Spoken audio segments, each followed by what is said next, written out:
Welcome. In front of me I have the Honor Pod X8, and today I'll go over unboxing along with a quick look at this tablet from Honor. So let's just get straight into it.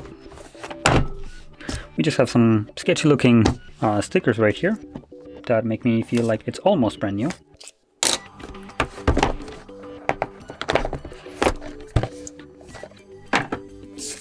Get some Honor booklet, whatever, no one cares. And we get the tablet itself. Let's boot it up just so we can see how the UI looks like. Any day now, would be nice. There we go. Now in here we get... That was weird. I'm not sure why that was glued. So we get a cable and more paperwork. All I want is the cable. Come on. Are you kidding me? Are you kidding me? Okay, so there we go. There's the cable. Took a bit of fiddling around to get it out. And then we get our crappiest looking charger. This is probably a 10 watt. Let's just make sure.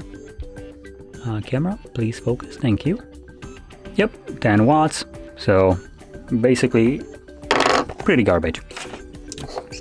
And that's basically all we have in the box. Now here we have our device. Let's get started.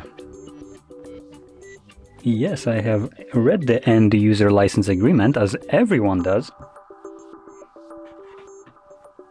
So the display right here is a 10.1 inch display, 1200 by 1920 pixels.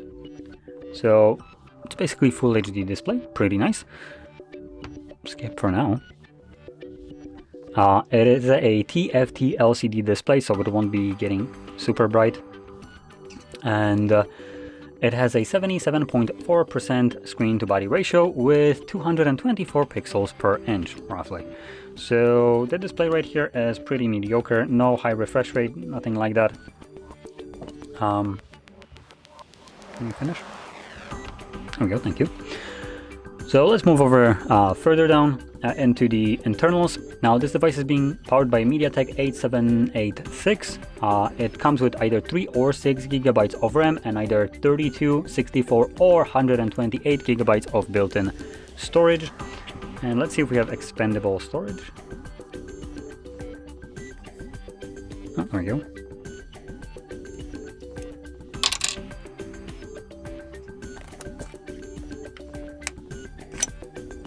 So we do have space for SD card.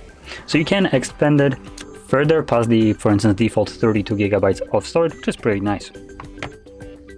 Let's see the brightness right here also while I'm at it. So this is max brightness, and for indoor usage is adequate. For outdoor usage, not so much.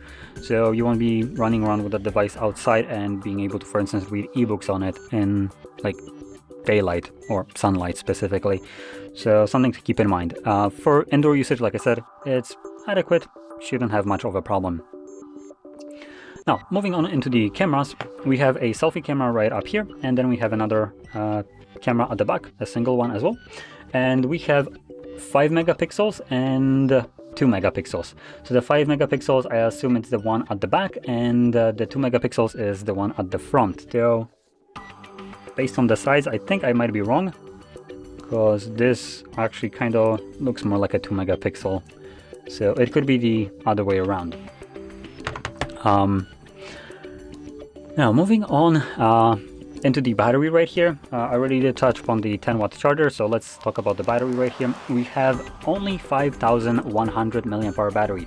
Now the reason I'm saying only, even though this is a relatively decent battery size, is because this is a tablet, and normal devices, smartphones, come with 5K battery life.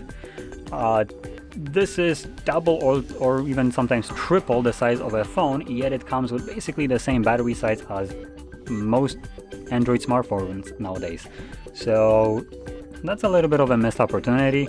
I assume it's done because they also decided to give you the crappiest charging speed right here at 10 watts, which would make it an absolute pain to charge, for instance, 7,000 milliamp hour battery with 10 watts, you would basically be plugging it for the entire night to charge it. So that's, I assume, why they decided to also skimp out on battery. Now, because of those cost cutting on like battery, charging speeds and so on, this device comes at about 190 euros. That being said, to be completely honest, at 900 euros, I still consider this device to be a little bit overpriced, considering it doesn't really have any kind of worth redeeming features. It doesn't have a high refresh rate display. It's not an AMOLED display. The only, I guess, benefit right here is the resolution being at basically 1080p, which is what I would consider standard anyway. So depending on how you look at the 1080p resolution, either it's standard or as a benefit at this price range, I just consider this device, if it would have come with anything lower than that, it would have been just dead in the water. But continuing on, the RAM, I guess if you go for the highest spec at 128 storage and 6 gigabytes of RAM, should be a pretty decent device, or should be running somehow. But like I said, $190, it just feels like that there was too much cost cutting done to this device, while still not really giving you that price tag that I would like to see. For instance, like 150 would be the price that I would consider myself to be a good price for this device. Now, for some reason, just to kind of clarify this, tablets are basically like an exception to prices. So most tablets, even the affordable ones, do come with a little bit of a more inflated price compared to, for instance, budget phones, even though they don't really differ all that much, well, apart from obviously the size. So hardware-wise, they're basically the same, but usually tablets will be more expensive for some reason. And that is something that, to me, at least, is a little bit weird. And I think I would prefer to pay $200 for a phone and have a better functioning phone rather than a tablet.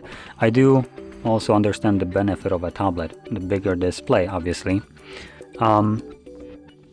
But I guess I'm probably also in a different kind of group of people that would prefer to spend a little bit more on their devices to have better experience rather than have like just the typical Netflix binging device.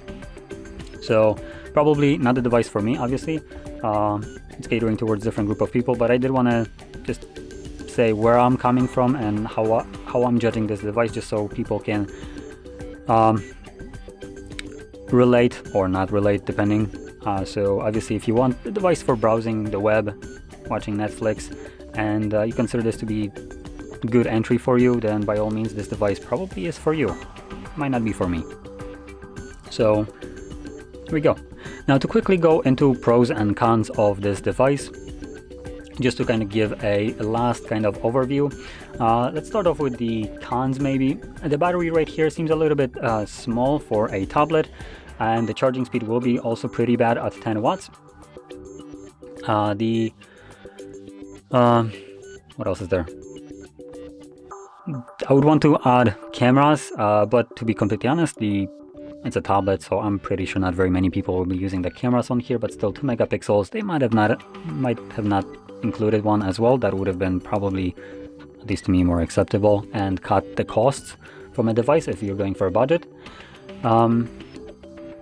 And the bare entry of this device seems to be a little bit too low for a device released at basically beginning or end of 2022 or beginning of 2023. So those would be the cons, not very many. Now the pros, there's only one that I would consider, which is the display right here being a 1080p. So it should give you a pretty sharp image, though again, it's only a TFT and it doesn't get that bright. So you have a bit of a trade-off right here. So there we go. Now, if you found this video helpful, don't forget to hit like, subscribe, and thanks for watching.